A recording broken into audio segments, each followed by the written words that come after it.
Good morning. Okay. Well, welcome. What do you think of this? Isn't this great? Great place to hold our State of the City today. So, yes, definitely a new venue, and thrilled to have it here.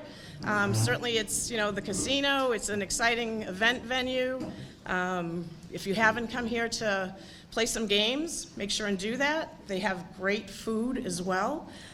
We've been here for breakfast. We've been here for dinner. So certainly a wonderful place, and I hope that everybody patronizes it. So to get going, we're very thankful.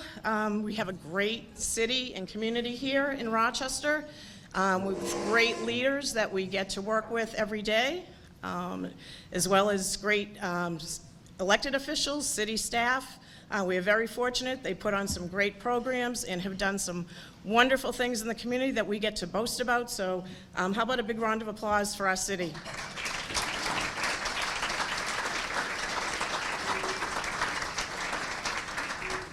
I want to thank, of course, the two people I work with to get this program together. Matt Wyatt, who I could not do this without, of course, and Celeste Playa, who is here on the camera. Thank you, Celeste. Celeste is making sure that everything's looking good. So next, I'd like to recognize our sponsors. Each year, we've been fortunate to have Eversource as our major sponsor for this event. They're the largest electric utility, serving approximately 535,000. I don't know if that figures higher, okay, of homes and businesses. And they provide grants to local nonprofits. They're the signature or major sponsor for most events for this chamber, other chambers, other communities. So great round of applause for Eversource.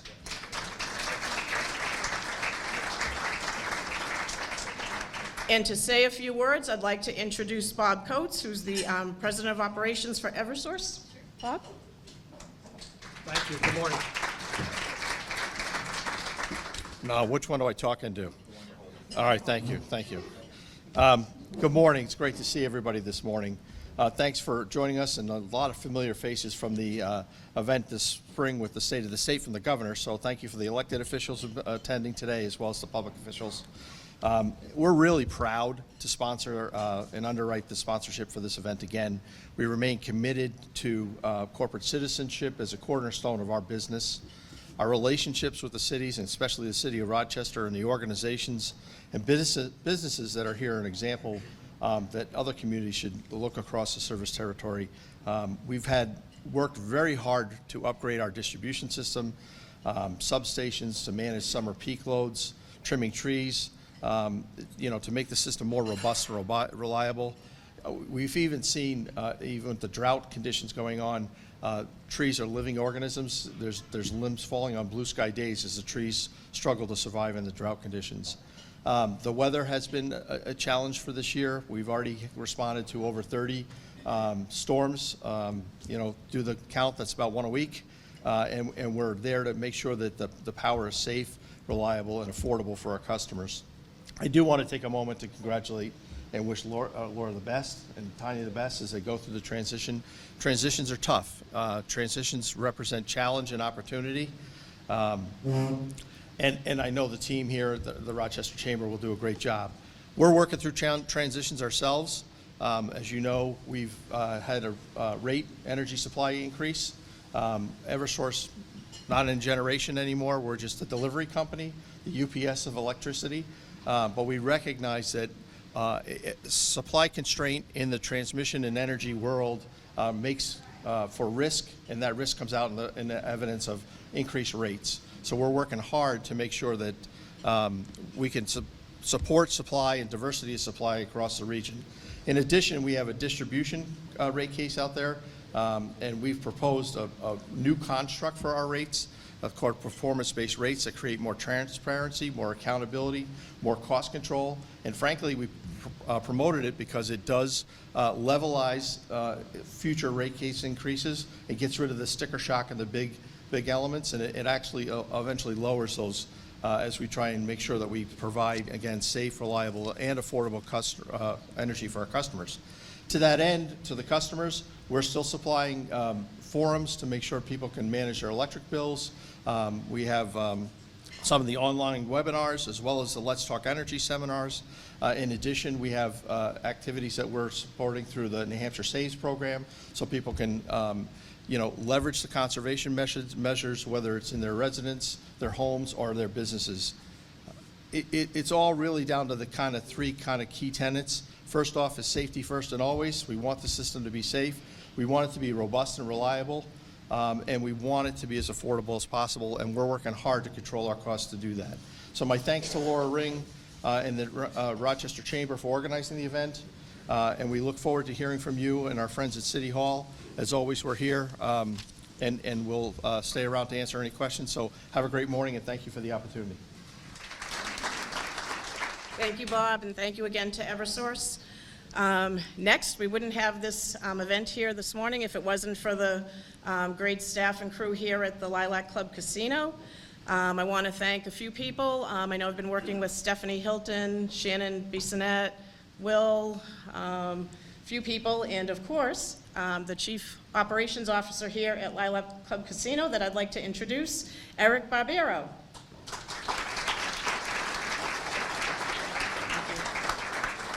Thank you, Laura. Good morning, everyone.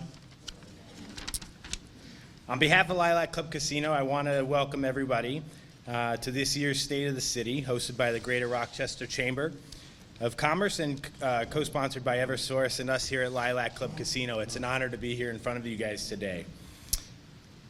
I'd like to begin by recognizing Mayor Callahan. Where are you, Mayor? There you are. You look great, Mayor. I'd like to thank you for your leadership and dedication in making Rochester a thriving, vibrant community, and for allowing our business to show what we could do. I know there were some questions to the perception of our industry, and I hope we've set the gold standard as we've been able to contribute just over $2.8 million in charitable contributions as a company to the state, but 1.8 of that coming directly to Rochester sponsors and charitable contributions. So, thank you. A lot of questions when a business comes into a market for the first time and an industry at that, and I know those questions have been answered, and I hope that what we've created here is a open opportunity for entertainment, and what was once the Lilac Mall, a hub of entertainment here. I hope that you see the interest and the goal of bringing that back. We're very happy to be in Rochester and continue to expand our Rochester operations. Since opening in March, Lilac Club Casino has been proud to become part of the Rochester community with over 200 gaming machines, 12 table games, and 12 poker tables as well. We have 16 tables on the floor and 12 poker tables. We just recently completed our first ever and the largest poker tournament in New Hampshire, where we had Phil Hellmuth, a 19-time world champion, come out and bring a great event to Rochester. Looking ahead, we're even more excited to announce the opening of our hotel, hopefully in 2026. Larry, where are you? Larry and Grant State Gaming and G2 have partnered with our hotel project that you see the demolition happening right now in real time. This new addition reflects our commitment to long-term growth and to making our city a destination for residents and travelers alike. If you walk through our parking lot on a weekend, you'll see a lot of Maine license plates there. It must feel good to see that business coming back into the Rochester community. Finally, I want to express our gratitude to all our partners, supporters, and the community. The trust you've placed in us allows Lilac Club Casino to continue to expand and grow, helping make Rochester even greater than it's ever been. Thank you again for the Chamber of Commerce for hosting, to Mayor Callahan for your trust and for your leadership, and to our team for making today possible. 7 a.m. meetings in the casino business are usually a punishment. This is a pleasure, and our team has worked very hard to provide you guys with an exceptional experience, even at 7 in the morning. We don't open until 9. So unfortunately, you won't be able to go out there and play any of the new machines until 9 o'clock. We'll have those open for you. But let us know if you have any questions. It's a pleasure to serve you guys today. Thank you.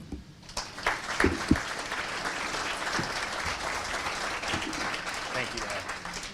Thank you, Eric, and thank you for, to the casino for all that they give back to all the nonprofits, here locally in the area. Okay, a few upcoming events I just want to mention. October 17th is our annual Operation Thank You, and that's going to be we're going to have a breakfast for the volunteers that morning at Frisbee Memorial Hospital at their conference center. We'll be handing out our new business directories as well as the new community guides that came out this year as well. There'll also be that evening a business after hours over at Granite State Credit Union, located at 72 Rod Road off of Route 11, and that's going to be from 5:30 to 7 p.m. And then we're going to be having a candidate forum on October 22nd. That's going to be for the race for mayor as well as for Rochester City Council. So that's going to be from 6 to 9 at City Council Chambers. We hope that you'll be able to attend or at least tune in and see who the people are that are running for election or re-election. This is my last State of the City, so I want to be able to recognize Tanya Hervey, who has been named as my successor. So Tanya, if you could stand up so everyone knows who you are. I'm sure everyone does, but congratulations to Tanya.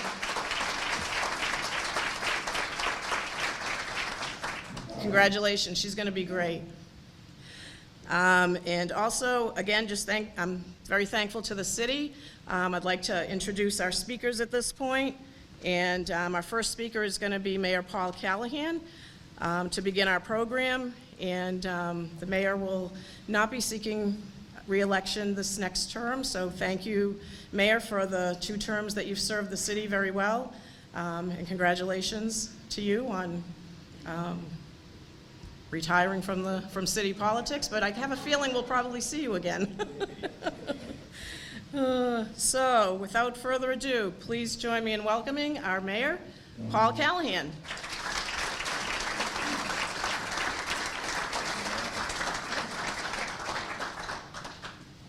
There you go. And stay by that. Stay by that.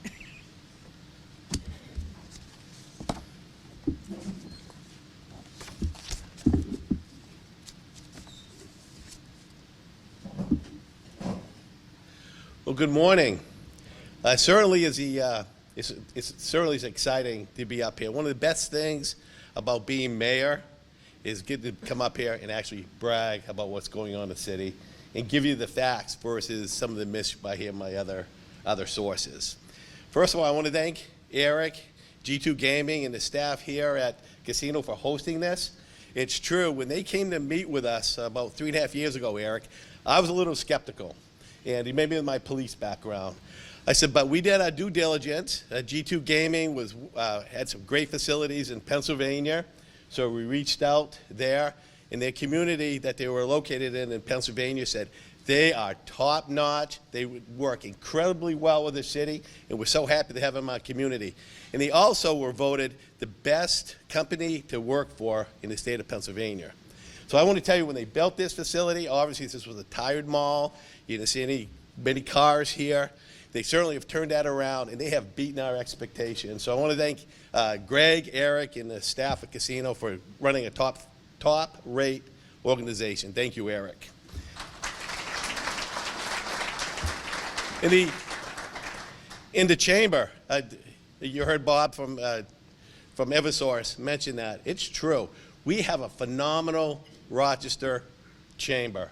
When the governor did her first State of the State address after the bills were passed, after the budget was passed, her staff mentioned this chamber is really, really top. I mean, we deal with chambers all over the state. This is a really good chamber.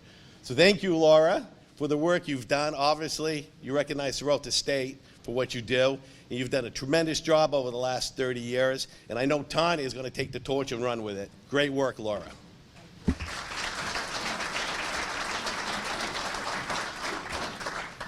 So here are some of the highlights that the city of Rochester, I'm going to kind of give you a 4-year overview, and Katie will kind of give you the year-to-date stuff. So I'm going to kind of go back 4 or 5 years. This is my term as mayor.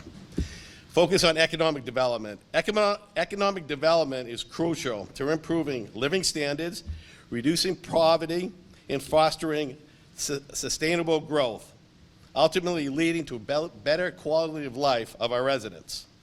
The first example is here we are right now. at the Club Casino. This was a tired mall 4 years ago with not much traffic. You come here in the afternoons, Sunday or Sunday night, Saturday night, any day of the week, this parking lot is almost full. It's great revenue coming in the city, and as Eric mentioned, since they opened up in the middle of March, $1.8 million to our nonprofits in our area. And just in the month of September, almost $400,000 of proceeds have gone to the nonprofits in our area. That's just tremendous work. If you go right up the road, you'll see the 6 Hour plant. 4 years ago, it was Stonewall Kitchen, storage area, and they also had a little outlet in there. Now it's a tremendous campus for 6 Hour. And there's a lot of pride that the city should be aware of and is aware of, because 6 Hour, that Rochester plant, is keeping the men and women in our military safe.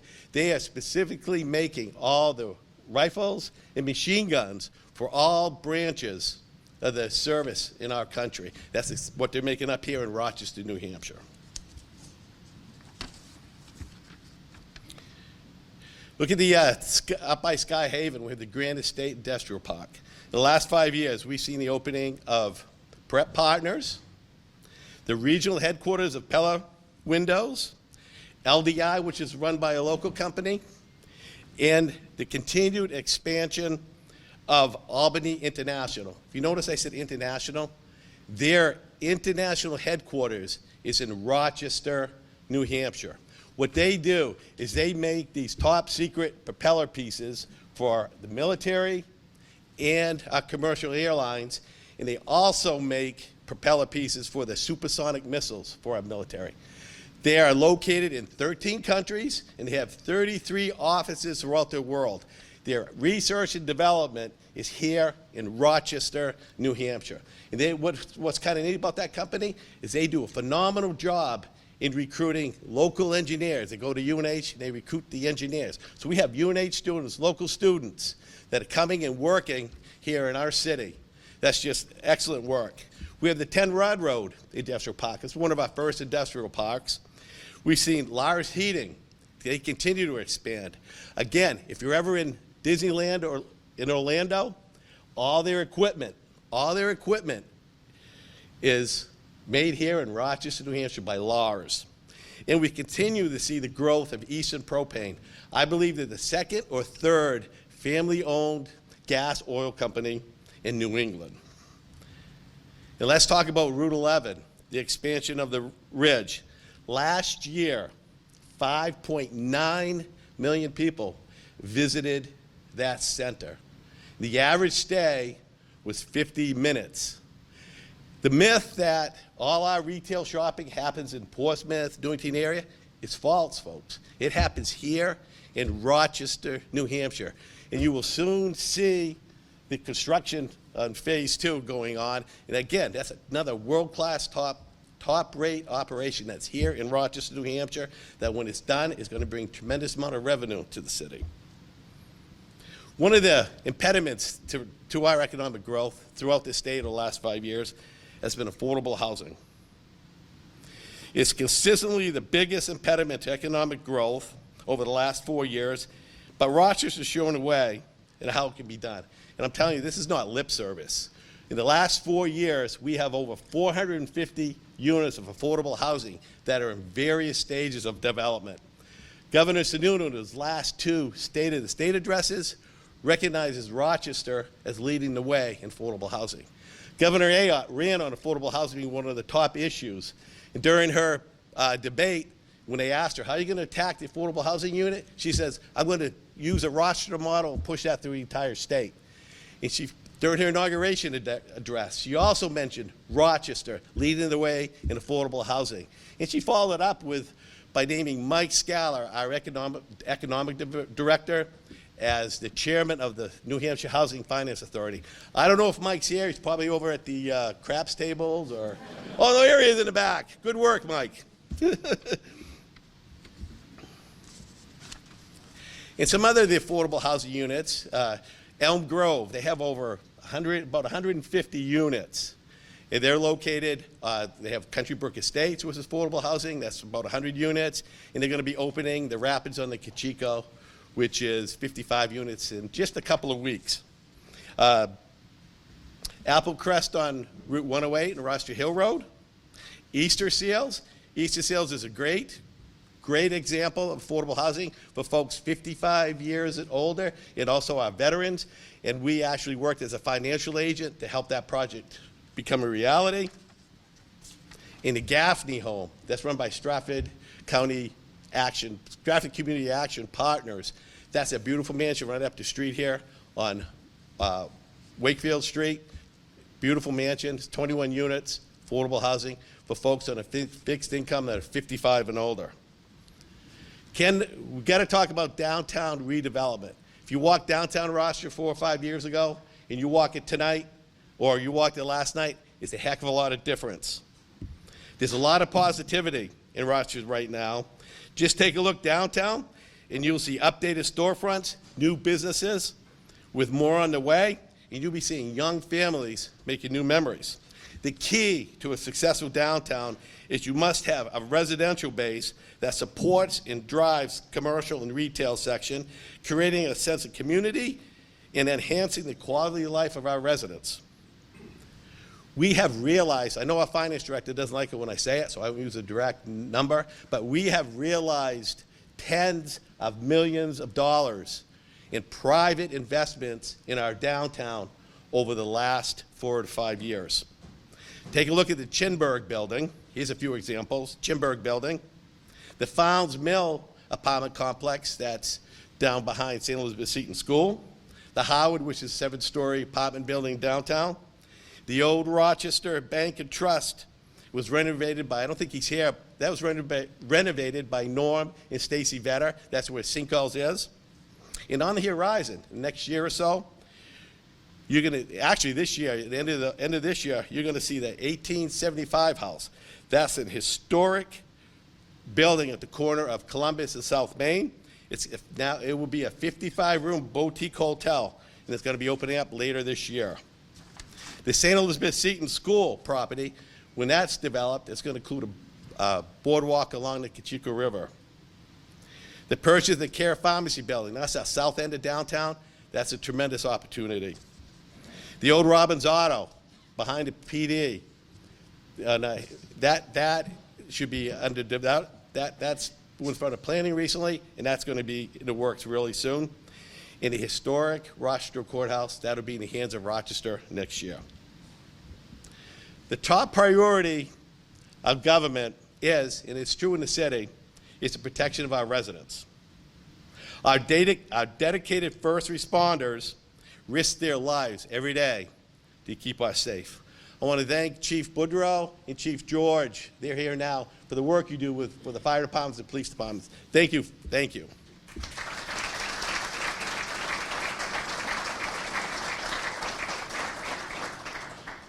Here's a couple of quick stats. Over the last 4 or 5 years, our police department has reduced violent crimes by over 45%, property crimes by over 40%.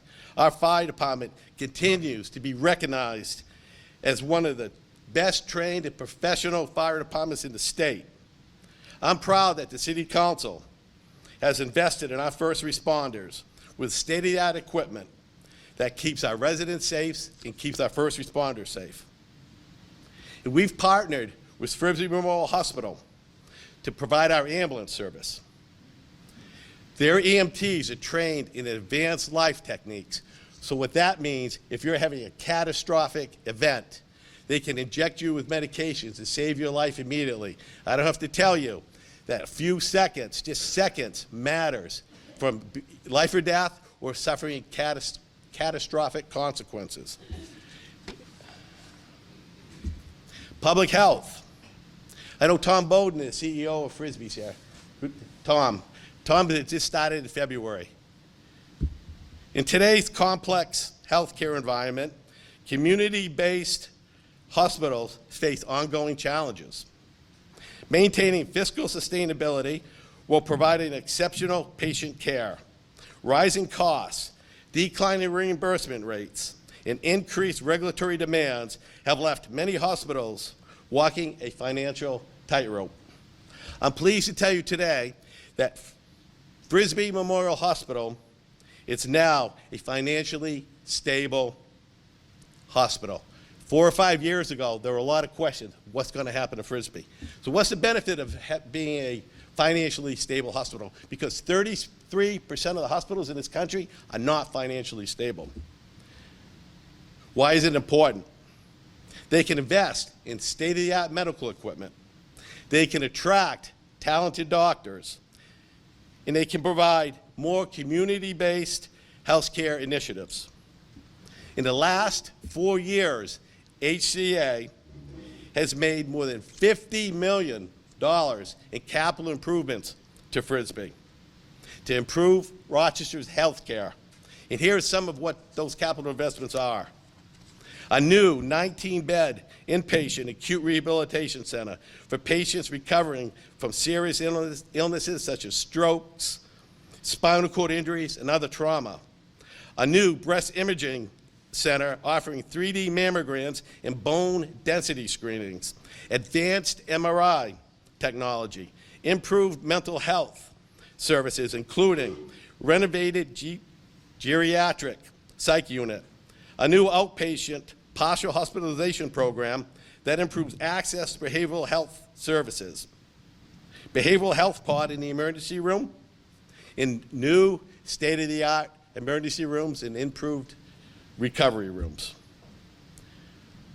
Great work, Tom, and your staff over at Frisbee.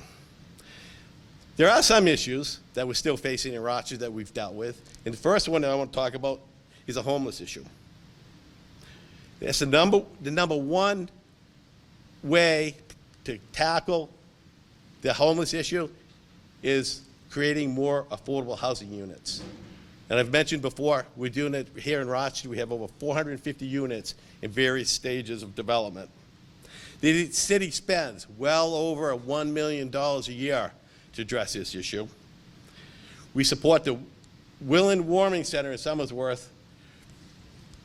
We support allocating $250,000 or more a year to coast bus transportation, so our folks that are vulnerable have ways of transporting themselves to work or appointments, etc.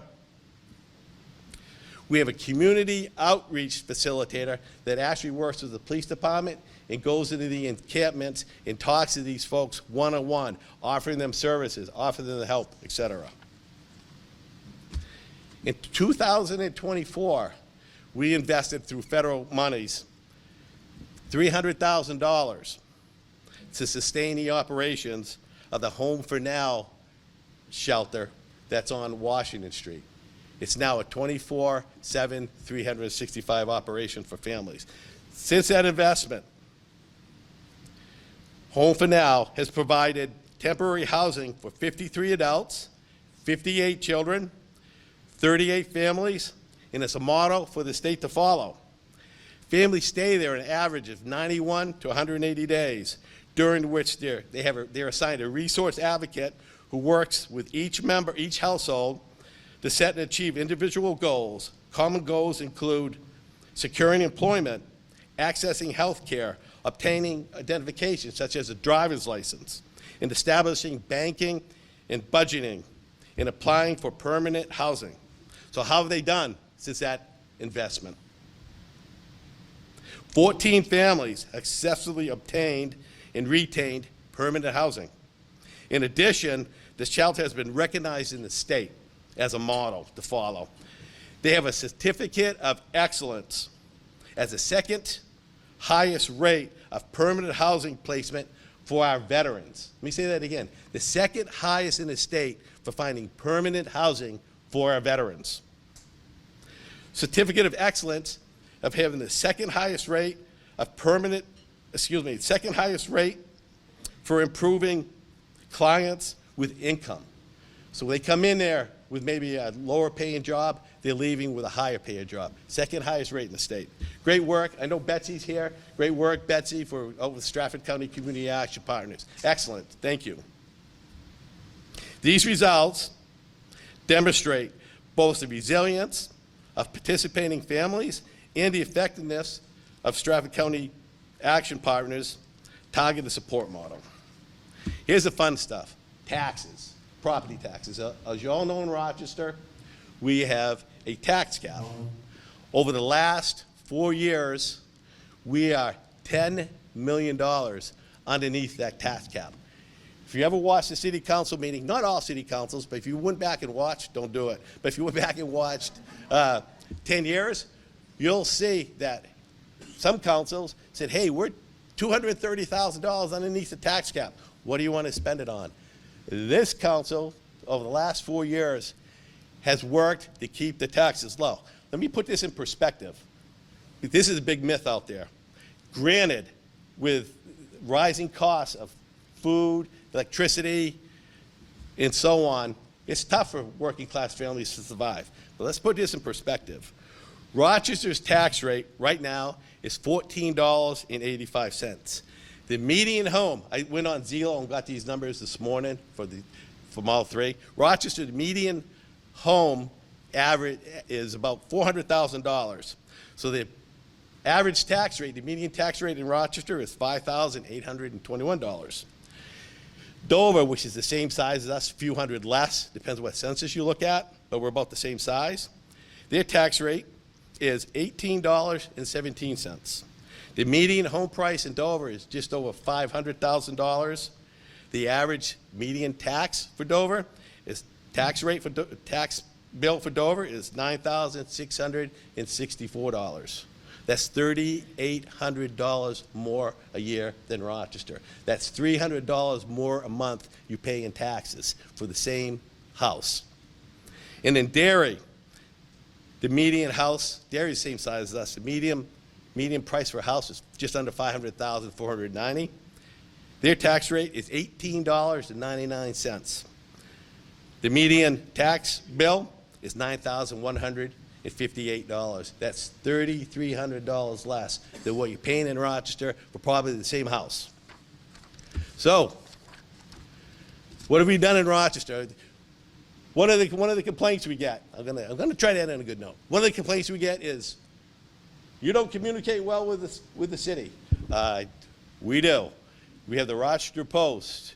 We have press releases that go out all the time. I've done, before I was sick, I did a meet with the mayor, coffee, every Friday, once a month. And now we do it quarterly. We go to different areas. We did different times. We interacted. This is really a kind of a neat thing we did with the high school government. We met with them in May. They asked to have a meeting with us in May. And they wanted to learn about government and what they wanted to do. It was kind of neat. They presented to us, this is what we want the city to do. We want you to renovate our athletic fields and our locker rooms. We're embarrassed with how that side of the school looks. It's a beautiful exterior when you drive up the triangle, but when you look at those athletic fields and those locker rooms, it's an embarrassment. A lot of the visiting teams don't even use the locker rooms, they stay outside. And I've been walking around some of these grocery stores and some of the shops downtown. I get taps on the back from some older residents saying, that's great work. I'm so happy to see the city revitalizing working together with the city to revitalize the athletic fields. So how do we do it?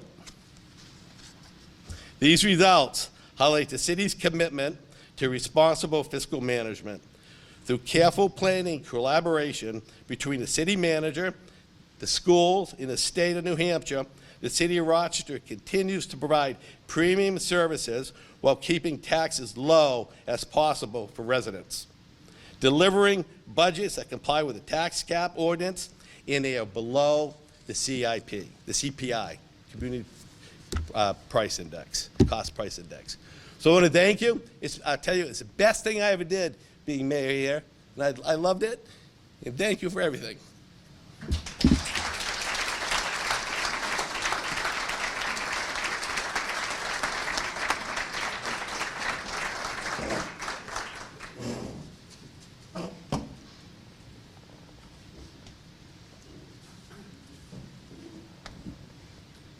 Thank you, Mayor Callahan. Wonderful job, and we hate to see you go. Next up, to tell us some more great things going on in the city, I'd like to introduce our city manager, who's been with us a number of years now, Katie Ambrose.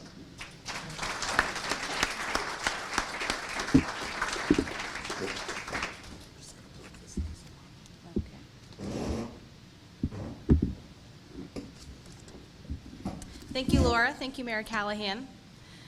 Can everybody hear me okay in the back? Great. Good morning, and welcome to Rochester's 2025 State of Our City. We often get so focused on future goals, and when we take a moment to look back, it's pretty amazing to see and appreciate the multitude of accomplishments that have been made over the past 4 years. It's been a privilege to be a part of that and to work with the mayor and council in support of such exciting progress. We are grateful for Mayor Callahan's years of service to this community, and I wish him all the best in this next chapter. Congratulations again to Laura Ring on her upcoming retirement, following her impressive career and 36 years of impactful leadership with the Chamber, and to Tanya Hervey on her upcoming role as President and CEO. A big thank you to Eric and Lilac Club Casino for hosting today's event. We appreciate the opportunity to share our remarks in your impressive facility here. For this year's forum, I have worked with our departments to develop a presentation to reflect on the latest developments and share a little on what's to come for the state of our city. Following my presentation, members of our leadership team will be available in the audience for a Q&A, and then Laura will make some final remarks here for us. Please feel free to chat with us during that time and ask any specific questions you may have for departments on the state of the city. And with that, we'll get started.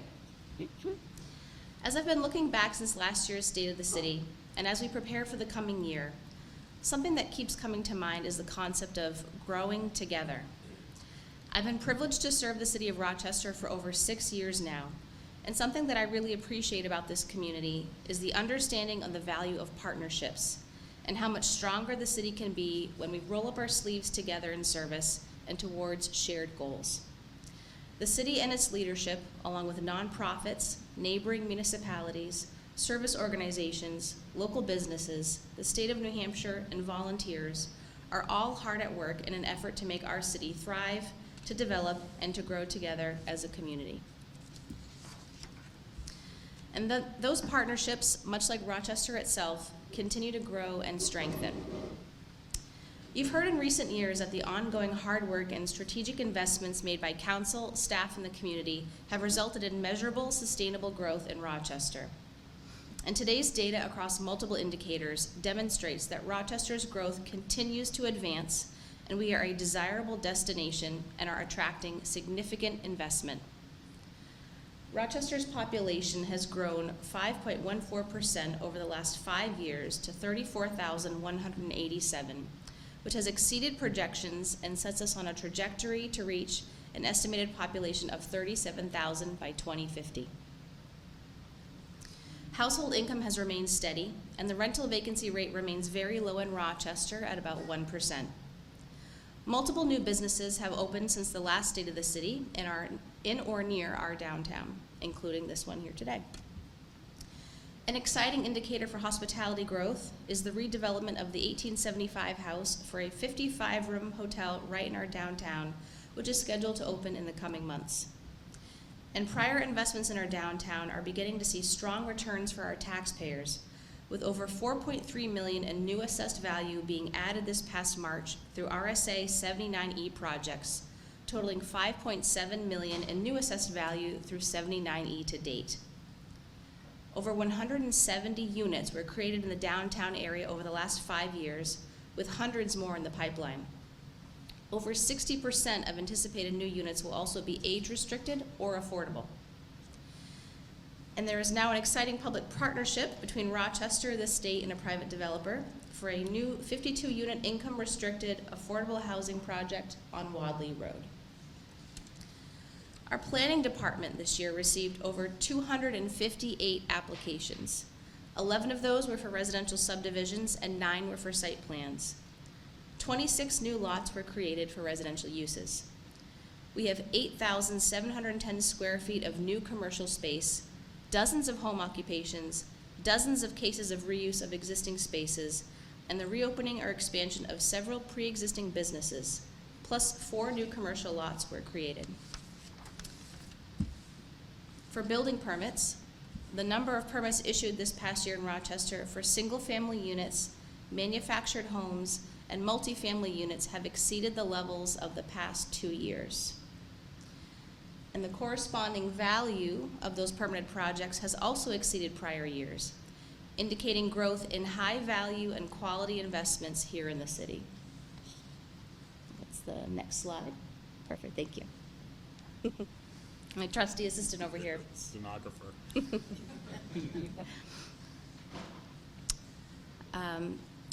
The number of newly created units in the city has also far outpaced prior years. As we accommodate growth, sustainable infrastructure is foundational to a vibrant community and vital for future economic development. We continue to make responsible and strategic investments in our infrastructure to help support our current needs, growth, and development. Long-term vision and planning are vital to guiding these services and investments, which the city now incorporates into our capital improvements program and committee process. And updates have now been completed to the Recreation, Economic Development, and Cultural and Historic Resources Master Plan chapters. Our Department of Public Works is continually focused on improving infrastructure, and we strive for an efficient and safe transportation network. Projects that are currently in design or construction include reconstruction or maintenance to 7 city bridges, advancements to widening and safety improvements to Route 11, with construction anticipated to start next year. This project receives federal funding through a partnership with New Hampshire DOT and will occur from the Spalding Interchange north to Little Falls Bridge Road. Intersection safety and efficiency improvements at Tebbets Road and Old Dover Road, Salmon Falls Road and Milton Road, and Columbus Ave and Summer Street were all in design this year, with plans for construction in 2026. These intersections process thousands of vehicles per day. The capital pavement program, which addressed both connector and local roads and our in-house highway crew, maintained pavement, drainage, signage, and vegetation, and maintained 170 miles of safe roadway over 40 winter storm events. The city recently conducted a pre-construction meeting to begin work on the Marketplace Boulevard extension for Granite Ridge Phase 2. Work is expected to begin this fall under a temporary construction permit, and thanks to collaborative efforts and partnership between the state, the city, and Waterstone, the New Hampshire DOT driveway permit is nearing approval. As a teaser for everyone, here are the most recent renderings provided by Waterstone for Phase 2, who is another partner of the city's through a specific development agreement in our tax increment financing district. These are, of course, subject to change at this stage, but they provide a great depiction of this exciting development on the horizon. The new Nancy Loud Park is very close to completion. This project, funded by American Rescue Plan Act funds, is the result of a highly collaborative effort between multiple city departments and community engagement forums.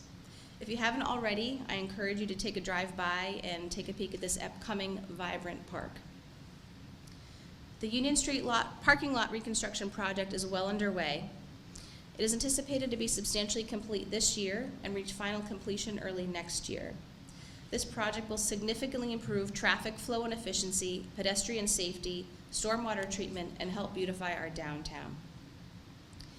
The city is committed to compliance with environmental regulations while improving its infrastructure to support continued growth. Significant capital upgrades are required for the wastewater treatment facility to comply with our EPA individual NIPDES permit, and progress has continued to that end. A wastewater upgrades advisory committee was commissioned to review and recommend the best treatment technologies to the City Council. Constructions on these upgrades is anticipated to start in 2027 with a projected completion in 2031. The city remains financially strong. During the past budget process, the City Council supported and invested in infrastructure and services while adopting a responsible budget for our taxpayers, $931,000 below the tax cap. Growth is not without its challenges, and the school department recently received notice from the Department of Education that the FY26 state adequacy aid will be reduced due to decreases in student poverty rates. The city, school department, and the state are all working together to address these reductions in funding, which will require readoption of the school's operating budget, and opportunities are also being pursued to help mitigate the impact of this unanticipated loss in revenue. There have also been some ongoing challenges with the financial positions of the water and sewer funds, and the finance department is actively working with the city council and city auditors to find and implement appropriate remedies. Non-property tax revenues, including interest income, motor vehicle registrations, waste management host fees, and building permits, which are indicators of the broader financial health of the city, all continue to perform very well and support continued infrastructure investment. Our new Parking Commission has been working diligently since March on a comprehensive program in support of the current and future needs of our parking system. We anticipate that they will present a package of recommendations to City Council at the end of this year. The brand new Salmon Falls School is complete and now open, serving up to 420 K-5 students in a modern facility with state-of-the-art technology and flexible learning spaces. Open houses had an overwhelming attendance from the community, and this is the product of a strong collaborative effort between school board and city council representatives on the joint building committee. Major renovations to the Spalding High School outdoor athletic facilities are also now in progress, which includes new facilities and a new track, repair and maintenance of existing facilities as well. This project is being fully funded through a legal settlement with Jewel Labs related to the company's marketing practices targeting our youth. While city infrastructure supports the growing and evolving needs of the community, delivery of services is where we provide additional quality of life and impact for our citizens. The following updates represent ways in which we're supporting and enriching the lives of the Rochester community members through quality services. We're library. Great. The story of the Rochester Public Library is that we're books and more. As you can see from their impressive numbers on this slide, it is a chosen destination for community engagement and is a place where people come to socialize. They offer hundreds of engaging programs and now have a successful library of things available for patrons. Our drinking water continued to meet or exceed all state and federal regulations, and Rochester is known throughout the state for its water quality and operation. In May, we hosted for the first time the New Hampshire Drinking Water Festival at our plant. It was an outstanding success, with over 400 school children from across the state participating, and numerous volunteers, New Hampshire DES personnel, and city staff on hand to enable children to learn the importance of quality drinking water. Police, please. Thank you. Rochester is a safe community and is growing safer. We've got a lot of updates, so we just keep it rolling. Property crimes have decreased overall, especially theft, which went down 27%, and vehicle theft decreased 31%. Violent crime dropped nearly 46%, with 0 homicides reported in 2024. Sex offenses declined by 46%, showing progress in one of the most serious crime categories. With thanks to our highly qualified and professional police department, clearance rates for violent crime improved, with 80% of aggravated assaults solved compared to much lower property crime clearance. Fire department calls for service decreased by 4.1%, and within those calls, 1,258 were for emergency medical services, 368 were alarm activations, 342 were for motor vehicle accidents, and we had 171 calls for fires. The long vacant former Ben Franklin property at 60 Wakefield Street has been revitalized by the city, adding more than 100 public parking spaces to our downtown, and Napa Art Apartments is now subleasing the building. This partnership with Napa will help retain an existing business in the city through supporting their needs for a larger facility, while keeping parking accessible to the public in this new municipal lot, generating revenue to help offset the cost of leasing, and bringing life into an underutilized building in our downtown. This project has also been key to supporting downtown parking needs while the Union Street lot is under reconstruction. Participation continues to grow in our recreation and arena programs, which impact thousands. Adult participation for those aged 50 plus has increased by 31%, and youth participation has increased by 60%. Program sessions also continue to increase amidst a growing demand for services. The community center gymnasium underwent significant upgrades in support of the numerous programs and events held in this facility, and thanks to the support of our city council. Once complete, word spread fast about our quality facility, as evidenced by the request we received to host this year's NHIAA Division I and II Boys Basketball Final Four games. These events were hosted in conjunction with Spalding High School and brought players and spectators to Rochester from across the state. I've already mentioned some examples of successful partnerships today, as they're intrinsically woven into how we do business, how we often do business in service of the community, and how this community works closely together. but it's important to highlight some of our ongoing and recent collaborators, as they've all played a part in the state of our city. There are so many, so here are just a few. The Rochester School Department and the city continue to collaborate closely together in many facets, and this past year we worked together to transition our health insurance to a self-insured model, which has resulted in a significant cost savings for our employees and our taxpayers. Frisbee Memorial Hospital continues to engage with the community and in alignment with their mission, and their new CEO, Tom Bowden, has been expanding their engagement even more. We're now exploring opportunities to potentially partner on some of our city programs, so stay tuned for more. Rochester Rotary Club, of which I am a member, admittedly, partnered with the Recreation Department to install communication boards this year for the playgrounds at Hanson Pines and the Rochester Common. The club is now fundraising for the future construction of an inclusive playground at the Common, which City Council has approved and will be developed with our Recreation Department. The Willand Warming Center is a unique and successful model for intermunicipal collaboration in New Hampshire, and we are continuing to work with Stratford County, Dover, and Somersworth to pursue sustainable emergency warming services for the unhoused in our communities. The Greater Rochester Chamber of Commerce continues to serve as an ongoing and valued partner of the city, and we greatly appreciate the opportunity to present here today. The city has partnered with the Rochester Mental Health Alliance as part of the Choose Love movement, and thanks to their support, the city has also become designated as a recovery-friendly workplace. The Rochester Museum of Fine Arts public installations in city facilities continue to help beautify our city and make art more accessible. And they've been doing such fantastic work that they were just awarded the State Council on the Arts 2025 Creative Communities Award for Nonprofit Municipal Partnership, which will be presented by Governor Kelly Ayotte on October 8th. Congratulations to Matt and Amy.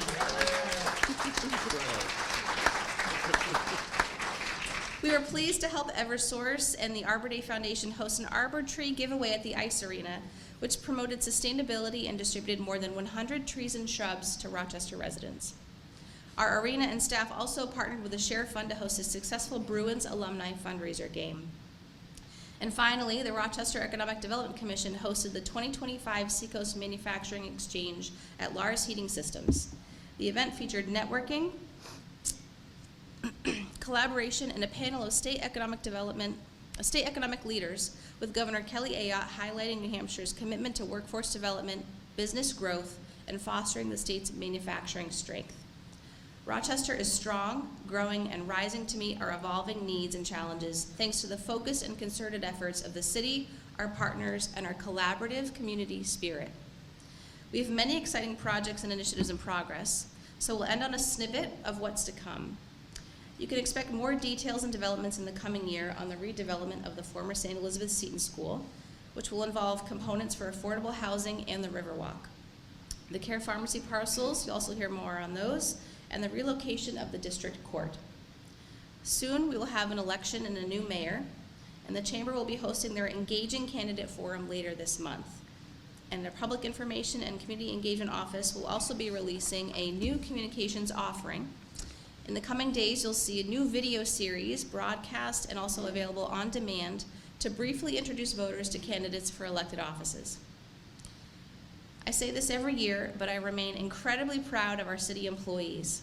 They serve the city of Rochester with the utmost commitment, professionalism, pride, and empathy. We have multiple city personnel here today representing our departments, who will now be available to chat and answer any questions you may have. If you have a question for a department who is not present here with us this morning, you can direct those to the supervisors of those departments or to myself, and we'll be happy to follow up on that for you. Thank you for your time this morning, to the Chamber and Laura Ring for this annual forum, to Eversource as today's underwriter, and the Lilac Club Casino. Thank you.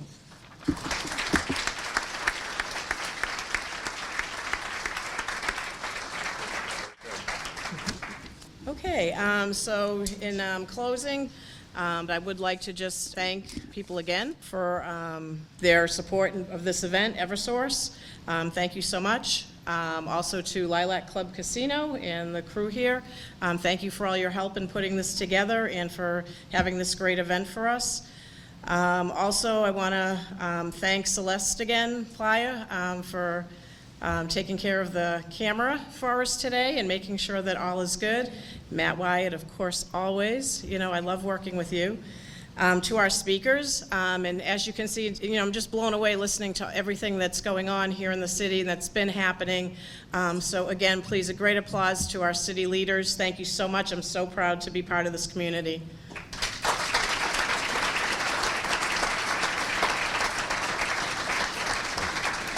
To my staff, Tanya and Abby, thank you for helping me put this together. Tanya, you're going to be doing a great job, so this is going to be all yours next year, and she is going to do a wonderful job as president and CEO of this organization. So great round of applause, and congratulations again to Tanya. And thank you all for attending, and thank you for a great tenure that I've had here. I've loved it, and I'll still be around, but thank you again for everything.